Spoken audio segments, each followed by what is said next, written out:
आषाढी एकादशीपर्यंत. आषाढी एकादशी मला वाटते 25 जुलैला आहे. तर आषाढी एकादशीपर्यंत मला ज्ञानेश्वरीचं पारायण संपूर्ण करायचं आहे असा विचार तर आहे. तर बघूया, जसा मला वेळ भेटतो तसं मी प्रयत्न करणार आहे.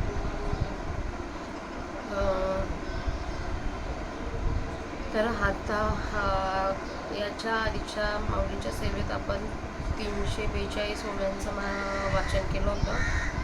आता तिथून पुढच्या ओव्या आपण वाचूया. वक्रतुंड महाकाय सूर्यकोटी समप्रभा निर्विघ्नं कुरु मे देव सर्वकार्येषु सर्वदा अलंकापुरी पुण्यभूमी पवित्र तिथे नांदतो ज्ञान राजा सुपात्र दया आठवीता महापुण्यराशी नमस्कार माझा श्री सद्गुरु ज्ञानेश्वराशी. ममैवांशो जीवलोके जीवभूता सनातनः मनःषष्ठानि इंद्रियाणि प्रकृतिस्थानी कर्षति. ऐसे शरीराची एवढे जे आत्मज्ञान वेगळे पडे ते माझा अंश ऐसे आवडे थोडे कण समुद्र का वायुवशे तरंगाकार उलसे ते तो ससूद्रांशो ऐसा दिसे सानिवा जीवी देवी जडा ते जीविता देह उपजीविता मी जीव गमे प्राणसुता जीवलोकी पै जीवाची अबोधा गोचरू हा धांदा तो जीवलोक शब्दा अभिप्राव अगा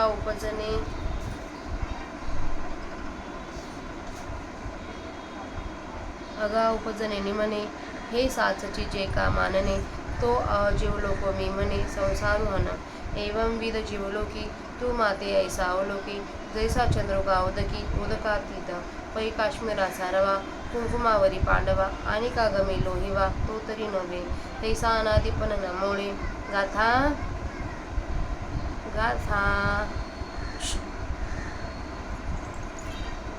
तैसे अनादिपण नमोळे माझे अक्रियत्व न खंडे परिकर्ता भोगता ऐसा आवडे ते जाणे गा भ्रांती. किंबहुना आत्मा चौकटू होऊन प्रकृतीचे एकवटू बांधे प्रकृती धर्माचा पाटू आपण पैमनादी सहाय्य इंद्रिये श्रोतादी प्रकृती कार्ये तिये माझे म्हणून होय व्यापार रूढ तैसे स्वप्नी परिवाराजे आपण आपण कुटुंब होय जे मग तयाचेने धाविजे मोहेचे इंद्रा तैसा आपली या विस्मृती आत्मा आपणची प्रकृती सारिका गमवणे पुढती तियेसीचे भजे मनाच्या रथी वळही श्रवणाची या द्वारे निघे मग शब्दाची या रिगे राणा माझे तोची प्रकृतीचा वाघोरा करी त्वचेची या मोहरा आणि स्पर्शाची या घोरा वना जाई कोणे एक अवसारी रिगुणी नेत्राच्या द्वारी मग रूपाच्या डोंगरी सैरा अंडे का रसनेची आवाटा निगुणी गासोबटा रसाचा दरकुटा भरोची लागे नातरी येणेचे घराणे देऊशी करी निगणे मग गंधाची दारुणे आडवे लंघे ऐसे निदेहद्रिये नायके धरुणी मन जवळिके भोगी जती शब्दादिके विषय भरणे शरीरम यदवाप्नोति यच्चाप्युत्क्रात्मदेश्वरः गृहीत्वैत्वातिसंयाति वायुर्गंधानि वाशयात. परिकर्ता भोगता ऐसा हे जीवाचे तैसी दैसा जय शरीर का पैसा एकाधिये तैसा आथली आणि विलासिया तैची ओळखे हे धनंजया जय राजसे वाटाया वस्तीसी तैसा कर्तृत्वाचा वाढू का विषेंद्रियांचा धुमाडू हा जाणे जय तैनी वाढू जय देह पावे अथवा शरीराते सांडे तरी इंद्रियांची तांडी हे आपण पयासवे काळी घेऊन जाणे तैसा अपमानिला अतिथी ते सुकृताची संपत्ती का साईखळी याची गती सूत्रतंतू नाना मावळते नीटपणे नेजती लोकांची दर्शने हे असो माझा देजा दे त्याला चपाती हां दे तिथे ठेव खाली. तैसा कर्तृत्वाचा वाढू का विषेंद्रियाचा धुमाडू हा जाणे जय ते नाही वाढू जय देह पावे अथवा शरीराचे साडी तरी इंद्रियांची तांडी हे आपण पयासवे काळी घेऊन जाणे तैसा अपमानिला अतिथी ते सकृताची संपत्ती का सायखळीयाची गती सूत्रतंतू नाना मावळते नितपणे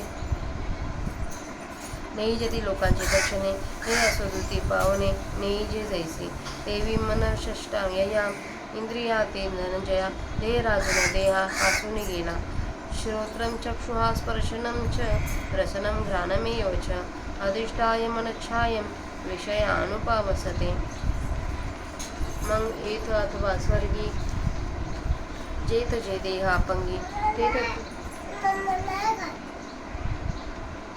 ते परत ते खाली ठेव देत ये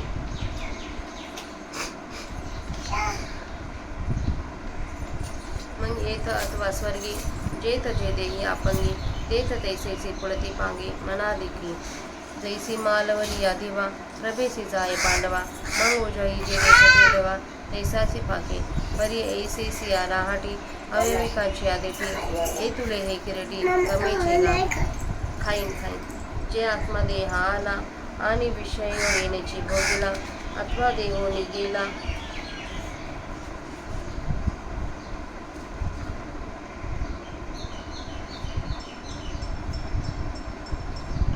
हे साचचे माने एरवी येणे आणि जाणे का करणे आणि भोगणे हे प्रकृतीचे देणे मानी येणे उत्क्रांत मंतस्थितं वापि भुजानं गुणान्वितं विमूढानानुपश्यन्ति ज्ञानचक्षुषाः यतन्तो योगिनश्चैनं पश्यन्त्यात्मनव्यवस्थितं यतन्तो प्रकृतात्मानो नैनं पश्यन्त चेतसाः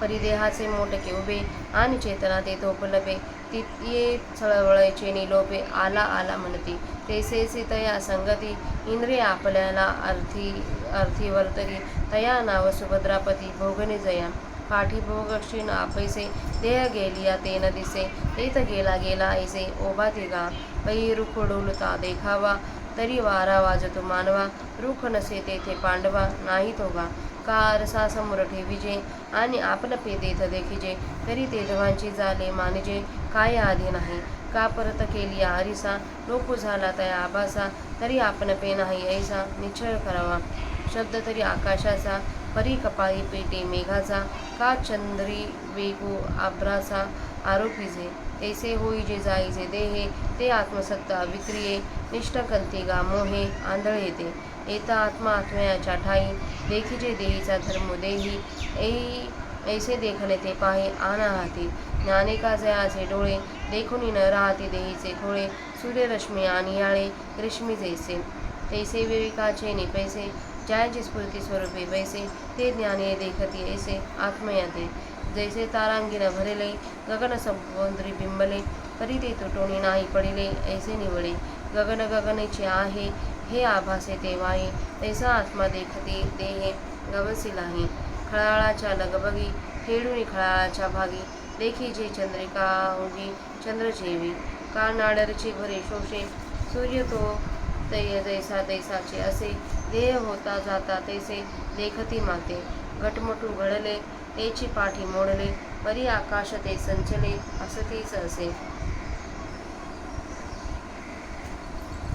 तैसे अखंड आत्मसत्य अज्ञान दृष्टी कल्पिते हे देहाचे होते जाते जाणते पुढे चैतन्य चढे ना ओहटे चेष्टे विना चेष्टे ऐसा आत्मज्ञान चौकटे जाणती ते आदी ज्ञानही अपत्य होईल प्रज्ञा परमाणु ही उगाना देईल सकल शस्त्रांचे येईल सर्वस्व हाता परी ते व्युत्पत्ती ऐसी जरी विरक्ती नरगे मानसी तरी सर्वात्मका भजसी नवेची भेटी पै तोड भरो का विचारा आणि अंतःकरणी विषयाचे थारा तरी नातोडे धनुर्धरा त्रिशुद्धीनी हागा वसनतयाच्या ग्रंथी काय तुटवी संसार गुंती का परी सवया लागी पोती वाचिली होय नाना बांधुनिया डोळे ग्राणी लावी जिती मुक्ता फळे तरी त्याचे काय कळे मोलमान तेसाची तिहम ते ठाव आणि जिभेत सकल शास्त्रांचा सराव ऐसं निकोडी एक जन्म जाव परिण पविजे मत जो एक मी का समजते व्यापक असे भूत जाती ऐकती व्याप्ती रूप करू यदादित्यगतं तेजो जगद्भासयते अखिलं यच्चन्द्रमसि यच्चाग्नो तत तेजो विद्विमामकं तया तरी सूर्यासकट आघवी हे विश्वरचना जे दावी ते दीप्ती माझ्या जानवी आद्यंती आहे जळ शोषून गेली सविता ओलांशू परवी तसे जे मागवता ते पंचंद्री पंडुसुता ज्योत्स्ना माझी आणि दहन पचन सिद्धी करीत असे जे निरवधी ते होताशी तेजवृत्ती माझी सेला गामाविश्यच भूतानि धारयाम्यह मोजसा पुष्णामि चौधी सर्वा सोमो भूत्वा रसात्मकः मी रिगालो असे भूतळी म्हणून समुद्र माजळी हे पासूनची ढेपुळी विरेचिना आणि भूते ही चराचरे हे धरी तसे जे अपारे ते मीची धरी धरे दैगोनिया गगनी मी पंडसुता चंद्राचे नेमिसे अमृता भरला झालो चालता सरोवरा येथून फाकते रश्मीकर ते पाट पेलून अपार सर्वौषधीचे आगर भरती असे येते ऐसेनी सस्याधिका सकळा करी धान्य जती सुकाळा जे अन्नद्वारा जिवाळा भूत जाता आणि निपचविले अन्न तरी तैसे कैसे दीपन जेणे जिरुनिधी समाधान भोगती जीव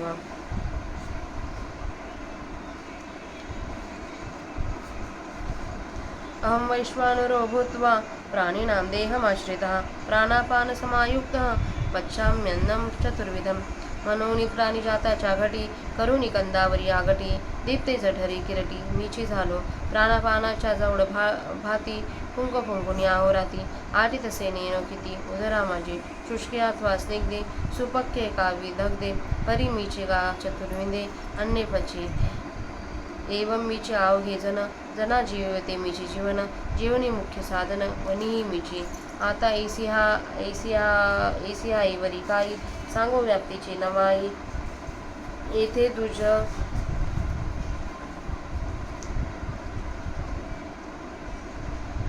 तुझे नाहीची घाई घेई सर्वत्र मेघा तरी कैसेनी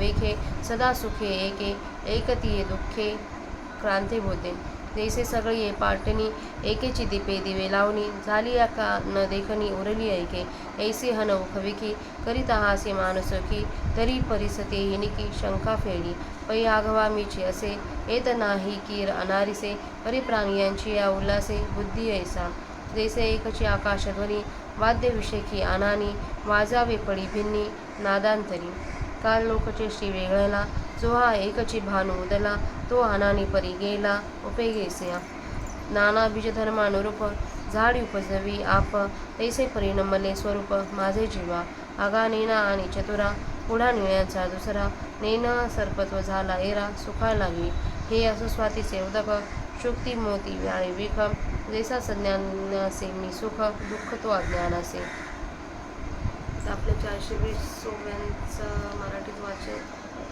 माऊलींच्या प्राकृत भाषेत वाचन झाले आता त्यांचा मराठीत अर्थ बघूया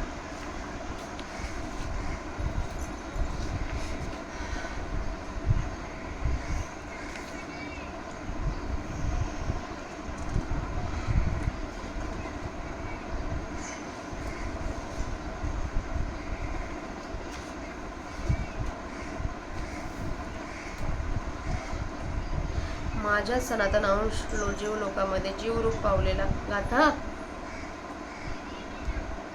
गाथा गाथा पिल्लू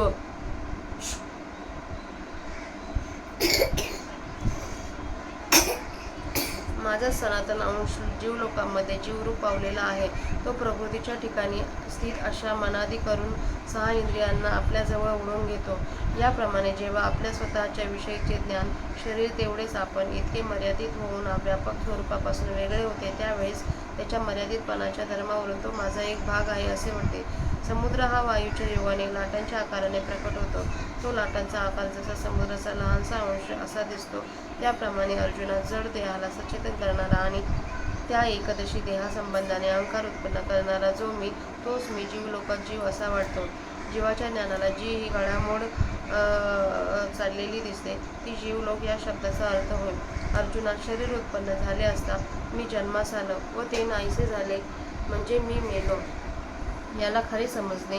त्या समजुतीस मी जीवलोक अथवा संसार म्हणतो. अशा प्रकारच्या जीवलोकात तू मला ज्याप्रमाणे चंद्र हा प्रतिबिंबारूपाने पाण्यात असून बिंबरूपाने पाण्याबाहेर आहे त्याप्रमाणे पहा. अर्जुना, स्फटिकाचा तुकडा केशरावर ठेवला असता पाहणाऱ्याला तो तांबड्या रंगाचा आहे असे वाटते, परंतु वास्तविक पाहिले असता तर तो स्फटिक स्वरूपाने तांबडा नाही. त्याप्रमाणे जरी जीव लोकांच्या व्यापारात मी सापडलो आहे असा भासलो तरी माझा अनादिपणा नाहीसा होत नाही व त्याचप्रमाणे माझा कर्मरहितपणा मोडत नाही.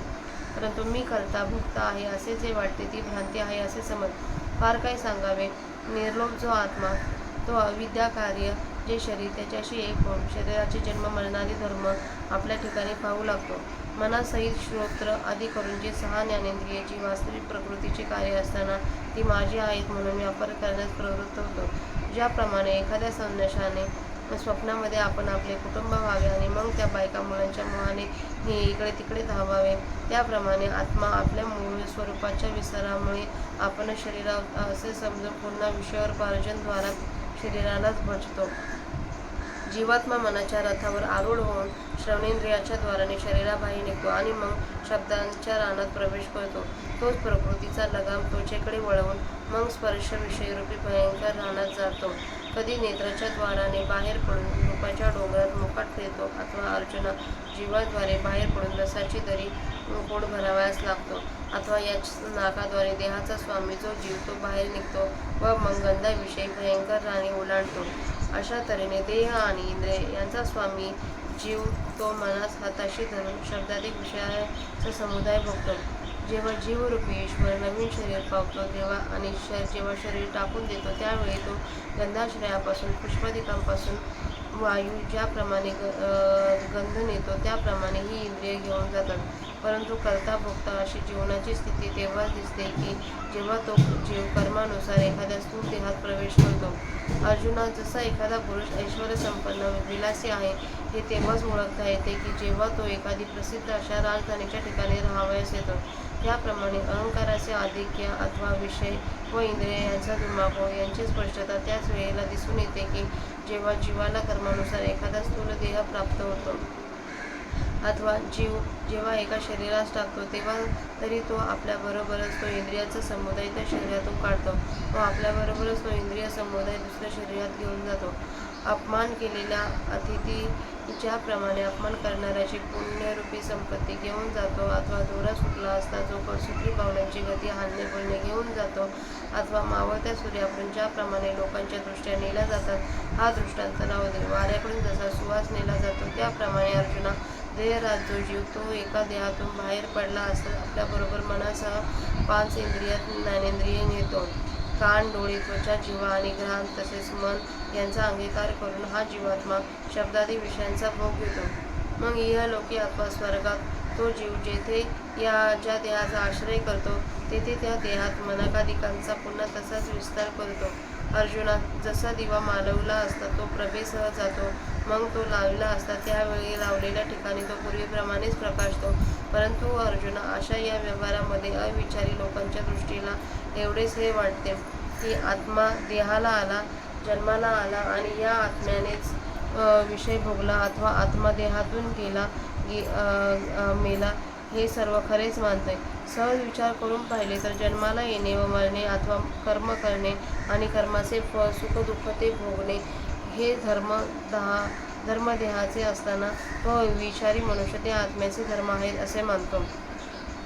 शरीर सोडून जात असताना, शरीरात राहत असताना, विषयांचा भोग घेत असताना अथवा सुखादी गुणांनी युक्त असताना अज्ञानी याला आत्म्याला देहाहून वेगळा पाहू शकत नाही, परंतु ज्ञानरूपी चक्षुने युक्त असलेले तो देहाहून वेगळा आहे असे त्याला पाहतात. प्रयत्न करणारे सुसंस्कृत योगी याला आत्म्याला आत्म्याच्या ठिकाणी पाहतात. यत्न करणारे पण ज्यांचे मन सुसंस्कृत नाही म्हणून ज्यांना वैराग्य नाही असे अविवेकी यत्न करून देखील आत्म्याला जसा आहे तसा पाहू शकत नाही. परंतु लहानसा देह उत्पन्न झाला आणि त्या देहाच्या ठिकाणी चेतना प्रकट झाली की त्या हालचालीच्या योगाने आत्मा जन्मास आला असे म्हणतात. त्याप्रमाणे त्या चेतनेच्या जीवाच्या संगतीने इंद्रिय आपापल्या विषयात व्यवहार करतात. अर्जुना, त्या व्यवहार करण्याला जे अविचारी लोक जीवाचे भोगणे असे म्हणतात. नंतर भोगक्षय झाल्यावर देह आपोआप पडला म्हणजे ती हालचाल दिसत नाही. त्यावेळी अर्जुना आत्मा गेला गेला असे ते ओरडतात. झाड हालत असताना पाहावे तरच वारा वाहतो असे मानावे. आणि अर्जुना जेथे झाडच नाही तेथे तो वारा नाही काय? अथवा आरसा समोर ठेवावा आणि त्यात आपल्या प्रतिबिंबाला पाहावे तेव्हाच आपलं उत्पन्न झालो असे मानावे. तर त्याच्या आरसा पाहण्याच्या पूर्वी आपण नाही काय? अथवा आरसा बाजूला गेल्यावर व त्या आरशातील प्रतिबिंबाचा लोप झाल्यावर मग आपण स्वतः नाही असा निश्चय करावा. वास्तविक पाहिले तर शब्द तर हा आकाशाचा गुणच आहे, परंतु तो मेघांच्या कपाळावर मारला जातो म्हणजे त्या शब्दांचा आरोप मेघावर केला जातो अथवा चंद्रावर ढगांच्या वेगाचा आरोप केला जातो. त्याप्रमाणे देहाने उत्पन्न व्हावे व नाश व्हावे व ते देहाचे उत्पन्न होणे व नाश पावणे विकाररहित अशा आत्मसत्तेवर ते आंधळे अविचारी लोक भ्रमाने निश्चयपूर्वक आरोपित करतात. त्या ठिकाणी म्हणजे जन्म मरणादी विकार होत असताना त्या जीवात्मा आत्म्याच्या ठिकाणी पाहावा म्हणजे जीवात्मा हा निर्विकार ब्रह्म आहे असे समजावे व देहाचे धर्म जन्म मरणादी विकार देहाचे आहेत असे समजावे. असे पाहणारे जाणणारे ते वेगळेच आहेत असे समज. ज्याप्रमाणे ग्रीष्म ऋतूमध्ये सूर्याची अनुकुशीदार किरणे मेघाच्या फळीचे भेदन करून बाहेर येतात, त्याप्रमाणे ज्यांची दृष्टी देह दिसत असतात ज्ञानाच्या योगाने देहाच्या आकारावर थांबत नाही तर देहाचे निरसन करून आत्म्याला स्पर्श करते, तसे विवेकाच्या विस्ताराने ज्या ज्ञानांची बुद्धी आत्मस्वरूपाच्या ठिकाणी स्थिर होते ते ज्ञानी आत्म्याला याप्रमाणे पाहतात. ज्याप्रमाणे नक्षत्रांनी भरलेले आकाश समुद्रात प्रतिबिंबित होते, परंतु ते आकाश खरोखर तुटून समुद्रात पडले नाही असा निसंशय ओळखता येते. आकाश आकाशाच्याच ठिकाणी आहे हे प्रतिबिंब भासते ते मिथ्या आहे. त्याप्रमाणे ते ज्ञानी आत्मदेहात सापडला असता तो देहाहून वेगळा आहे असे मत जाणतात. खळखळ वाहणाऱ्या पाण्याची चंचलता खळखळ वाहणाऱ्या पाण्याच्याच ठिकाणी आहे असे समजून आता त्या खळखळ वाहणाऱ्या पाण्यात प्रतिबिंबित झालेले चांदणे जरी हालत असलेले दिसले तरी चांदणे हे चंद्राच्या ठिकाणी स्थिर आहे असे जसे पहावे. अथवा पाण्याचे डबकेच घरते व वाळते व सूर्य जरी त्या डबक्यात प्रतिबिंबित झाला आहे तरी तो सूर्य आपण आपल्या ठिकाणी आहे तसाच आहे. त्याप्रमाणे देह उत्पन्न होत असताना व नाश होत असताना ते ज्ञानी मला आज तसा पाहतात. म्हणजे देहाच्या उत्पत्तीबरोबर मी उत्पन्न होत नाही आणि देहाच्या नाशाबरोबर मी नाश पावत नाही, तर मी आहे तसाच आहे असे ज्ञानी लोक मला जाणतात. घट व मठ हे तयार केले व नंतर ते तोडून टाकले, परंतु घट मठाबरोबर त्यातील आकाश न होता व न मोडता भरलेले आहे तसेच आहे. त्याप्रमाणे अखंड त्रिकालाबाधित आत्मसत्तेबरोबर अज्ञानदृष्टीने कल्पिलेले हे देहच उत्पन्न होतात व नाश पावतात व आत्मा आहे तसेच आहे हे ते ज्ञानी लोक पक्के जाणतात. चैतन्य वाढत नाही आणि कमी होत नाही व तो कोणाला कर्म करावयास लावत नाही अथवा स्वतः कर्म करीत नाही असे ते ज्ञानी लोक शुद्ध आत्मज्ञानाने जाणतात. आणि ज्ञानही आपल्या स्वाधीन होईल. बुद्धी ही सृष्टीतील परमाणूंचा देखील हिशोब देईल व सर्व शास्त्रांचे सार हस्तगत होईल. परंतु जर वैराग्याने मनामध्ये प्रवेश केला नाही तर सर्वांच्याच अंतर्यामी असणारा जो मी त्या माझ्याशी जशा त्या विद्वत्तेने त्यांची भेट व्हावयाची नाही. अर्जुना, कितीही विचाराने ज्ञानाने तोंड भरलेले असे नका, परंतु जर अंतःकरणामध्ये विषयांना आश्रय मिळत असेल तर मी निश्चय करून सापडणार नाही. बाबा अर्जुना, झोपेत ग्रंथ बरळण्याने त्या बरळण्याच्या संसाराचे बंधन तुटेल काय? किंवा पोथी स्पर्श केला असता पोथी वाचल्यासारखे होईल काय? अथवा डोळे बांधून जर मोती नाकास लावली तर त्या मोत्यांची किंमत व पाणी कळेल काय? त्याप्रमाणे चित्तामध्ये अभिमानाला जागा दिली आहे आणि जीवेला सर्व शास्त्राचा अभ्यास झाला आहे. अशा तऱ्हेने कोट्यावधी जन्म जाईनात का? परंतु अशा पुरुषात माझ्या स्वरूपाची प्राप्ती करून घेता यावयाचे नाही. जो मी सर्व प्राण्यांमध्ये व्यापक आहे त्या माझ्या व्याप्तीचे स्पष्ट वर्णन करू ऐक. जे तेज आदित्यच्या ठिकाणी असून अखिल जगाला प्रकाशित करते, जे चंद्राच्या व अग्नीच्या ठिकाणी आहे ते तेज माझे आहे असे जाण. तर सूर्यासह ही सर्व विश्वरचना जो प्रकाश दाखवतो तो प्रकाश माझा आहे व तो प्रकाश विश्वाच्या आद्यते आहे असे समज. अर्जुना, सूर्य पृथ्वीतील सर्व पाणी ओलावा शोषून गेल्यावर जो प्रकाश पुन्हा ओलावा पुरवतो तो चंद्राच्या ठिकाणी असणारा प्रकाश माझा होय. आणि जे प्रखर तेज सतत जाळण्याची व शिजवण्याची क्रिया शेवटास नेते ते अग्नीच्या ठिकाणी असणारे प्रखर तेज माझेच आहे असे समज. तसेच मी पृथ्वीमध्ये प्रवेश करून आपल्या सामर्थ्याने भूताचे धारण करतो व रसात्मक चंद्र होऊन सर्व औषधीचे मीच पोषण करतो. मी पृथ्वीच्या खाली प्रवेश केला आहे म्हणून समुद्राच्या महाजलाने हे पृथ्वीरूपी मातीचे ढेकूळ विरघळून जातच नाही, आणि ही पृथ्वी ज्या असंख्य स्थावर जंगम भूतांना धारण करते. अर्जुना, आकाशामध्ये चंद्राच्या रूपाने अमृताने भरलेले चालते सरोवर मी झालो. येथून त्या चंद्रापासून जी किरणे फुटतात तेच कोणी असंख्य ओघ त्यांना धारण करून मी सर्व वनस्पतीचे मळे भरीत आहे. अशा तऱ्हेने मी सस्यादी सर्व धान्य जातींना विपुलता करतो व अन्नाच्या द्वारे सर्व प्राणीमात्रांना जीवन देतो. आणि अन्न शिजवून तयार केले असताना ज्याचे जीवने अन्न पचवून जीव समाधान भोगतील अशा जठराग्नीची प्रखरता कोठून आणावयाची. मी सर्व प्राण्यांच्या देहात जठराग्नी होऊन प्राण व आपण यांच्या सहाय्याने शुष्क, स्निग्ध, सुपक्व व विदग्ध या 4 प्रकारचे अन्न पचवितो. एवढ्या करता प्राणीमात्रांच्या शरीरात नाभी स्कंदावर आगटी तयार करून अर्जुना पोटातील अग्नी मीच झालो. प्राणी व अपान रूपी जोड भात्याने रात्रदिवस फुंकून पोटामध्ये मी किती अन्न पचवतो हे कळत नाही. कोरडी अथवा स्निग्ध, चांगली शिजलेली अथवा करपलेली अशा 4 प्रकारची अन्न आहेत. परंतु त्या 4 प्रकारच्या अन्नांना अर्जुना मी एकटाच पचवतो. याप्रमाणे सर्व प्राणी मीच आहे. प्राण्यांना जगवणारे अन्नही मीच आहे. अन्न चिरवण्याच्या कामी मुख्य साधना जो जठराग्नी तोही मीच आहे. आता माझ्या व्याप्तीची अपूर्वता यापेक्षा अधिक काय सांगू? अर्जुना, या विश्वात सर्व ठिकाणी माझ्याशिवाय दुसरे कोणी नाहीच, तर मीच सर्व ठिकाणी आहे असे समज. मग या विश्वात कित्येक प्राणी सदा सुखी आणि कित्येक प्राणी दुःखाने व्याकुळ झालेले आढळतात. असे स्वरूप वैचित्र्य कोणत्या निमित्ताने उत्पन्न झाले? ज्याप्रमाणे संपूर्ण नगरात एकाच दिव्याने दिवे लावल्यावर काही दिवे प्रकाश न पडणारे असे का? असे तर्कवितर्क तू आपल्या मनात करीत असलास तर त्याविषयी ऐक. तू आपल्या शंकेचे चांगले निवारण करून घे. सर्वच मी आहे, यात खरोखर अन्यथा नाही. परंतु प्राण्यांचे अंतःकरण रूपी उपाधी जशी शुद्ध अथवा अशुद्ध असेल त्याप्रमाणे मी त्याच्या ठिकाणी तसा व्यक्त होतो. ज्याप्रमाणे एकाच आकाशध्वनी निरनिराळ्या विशेष वाद्यातून निरनिराळ्या अनेक नाद्यांच्या रूपाने बाहेर पडतो, अथवा हा जो उगवलेला सूर्य तो एकच आहे परंतु लोकांच्या वेगळ्या व्यापारांमध्ये निरनिराळ्या उपयोगास गेला. एकच पाणी निरनिराळ्या बीजांच्या धर्माप्रमाणे निरनिराळ्या झाडात निरनिराळ्या रसांच्या परिणामाला पावते, त्याप्रमाणे माझे एकच स्वरूप निरनिराळ्या जीवांच्या ठिकाणी त्यांच्या बुद्धीप्रमाणे निरनिराळ्या परिणामाला पावले आहे. अर्जुना, अरे अज्ञानी व ज्ञानी यांच्या पुढे असलेल्या 2 पदरांचा नीलमण्यांचा हार हा अज्ञानाला सर्पपणाने भीती उत्पन्न करणारा भासला व तोच हार ज्ञानाला हार नीलमण्यांचा आहे असे यथार्थ समजल्यामुळे सुख उत्पन्न करणारा झाला. हे दृष्टांत राहू दे. एकाच स्वाती नक्षत्राचे पाणी हे शिंपीमध्ये मोती होते व सर्पात विष होते, त्याप्रमाणे मी ज्ञानवानाला सुखरूप आहे आणि अज्ञानाला दुःखरूप आहे. इथं आपल्या 420 ओव्यांचा मराठी अर्थ वाचून झालेली माऊलींची सेवा माऊलींच्या समाधीवर आपण करूया. सेवेला स्वल्पविराम घेऊया. रामकृष्ण हरी सर्व.